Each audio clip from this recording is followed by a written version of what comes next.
Je hebt ons meegenomen naar je praktijkruimte in je huis. Wat is de naam van je praktijk? De naam is Geluk is een keuze. Het bestaat uit 3 elementen. Het eerste is persoonlijke coaching.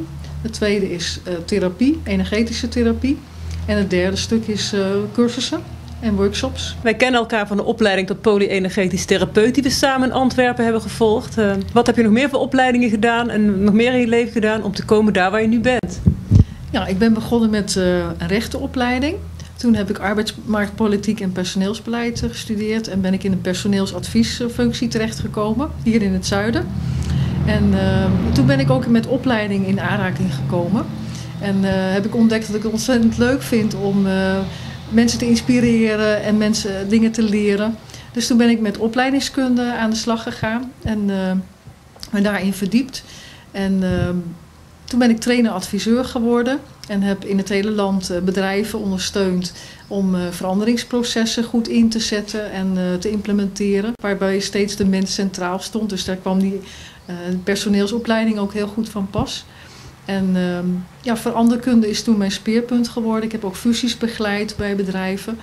En managementteams geholpen om de goede strategie te kiezen voor hun missie te bereiken. En van daaruit ben ik in een heel diep gat gekomen. Omdat ik gewoon veel te veel werkte. En in het hele land en veel in hotels zat.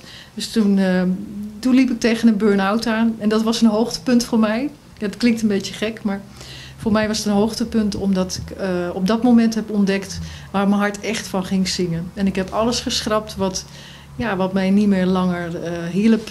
En wat mij afhield van het echte geluk. Dus ik doe nou eigenlijk alleen maar dingen die ik ontzettend leuk vind om te doen. En polyenergetica was daar één van. Dat kwam zo op mijn pad. Ik was helemaal niet naar op zoek. Maar het geeft zo'n mooie verdieping aan waar ik al mee bezig was. Ik was al mensen aan het coachen en begeleiden.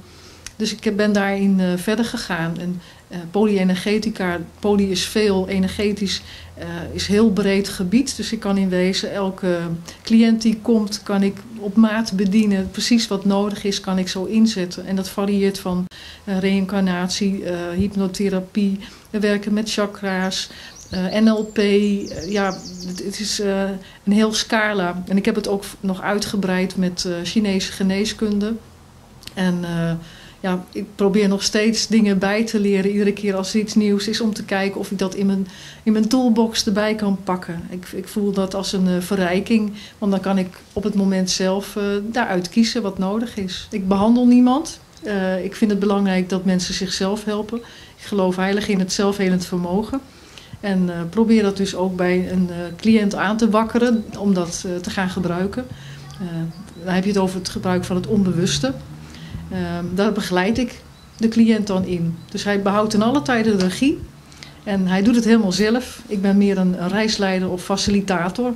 Waarin hij zichzelf helpt om blokkades los te laten die niet meer helpen. Lekker warm hier. Wat heb je met vuur? Ja, we zitten hier in het bakhoes. Vuur is niet alleen een verwarmer. Maar voor mij staat dat voor passie en inspiratie. En ook in het vuur kun je heel veel loslaten wat je blokkeert. Het is een van de elementen. We hebben lucht, gat, water. En vuur is voor mij ook zo'n enorme kracht. Mijn vader zei altijd, waarom ga je nou in zo'n bakhoes zitten met spinnenwebben en buiten, terwijl je zo'n prachtige kamer hebt. En dat is ook weer die polariteit. Het is allebei. We hebben de luxe, het comfort aan de ene kant en hier de eenvoud en de kracht van de natuur. Ja, voor mij hoort dat gewoon bij elkaar. Waar zijn we nu, Mariska? Ja, we zitten nu in het tuinappartement. Een van de 3 appartementen die we verhuren hier in het Twinhoes.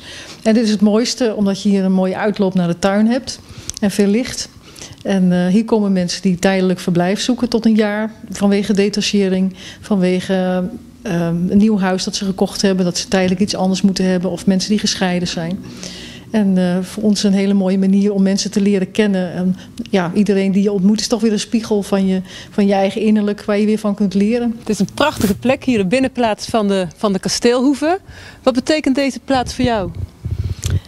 Nou, dit is Ja, een rijkdom om te zijn. Ik voel me af en toe net zo'n kasteelvrouw met zo'n muur daar. Dan het idee dat je echt in een kasteel woont. Het is heel rustig hier binnen. Het geluid wordt gedempt. En het mooie is van zo'n hof dat alle warmte ook vastgehouden wordt hier. Dus dit is een van mijn favoriete plekjes voor 's avonds. Het voorjaar, het najaar. Heerlijk in het zonnetje en in de rust. En lekker een boekje lezen. Bij het binnenkomen op deze hof zag ik een wapen boven in de muur zitten. Wat is de historische betekenis van deze plaats? Ja, dit was dus vroeger de plaats waar de wijn werd opgeslagen van Kasteel Wittem. Dus het wapen wat in de poort staat daarboven, dat is ook van Kasteel Wittem. En deze hoeve heeft een aantal functies gehad. De brouwerij is hier geweest. De oude brouwerij in Mechelen, die zat voorheen hier. Er werd dus bier gebrouwen. En het leuke is, we hebben nu zelf ook een eigen brouwerij. Mijn man die is vervent brouwer.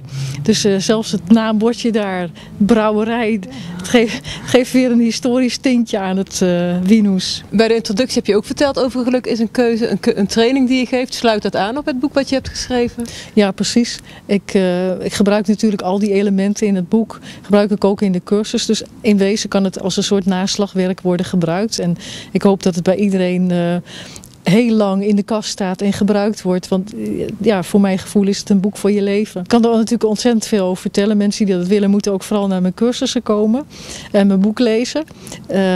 Maar het belangrijkste vind ik dat ze het zelf gaan ervaren. Want je kunt erover lezen, je kunt erover praten, je kunt het horen. Maar je moet het gewoon zelf ervaren om te weten wat het is.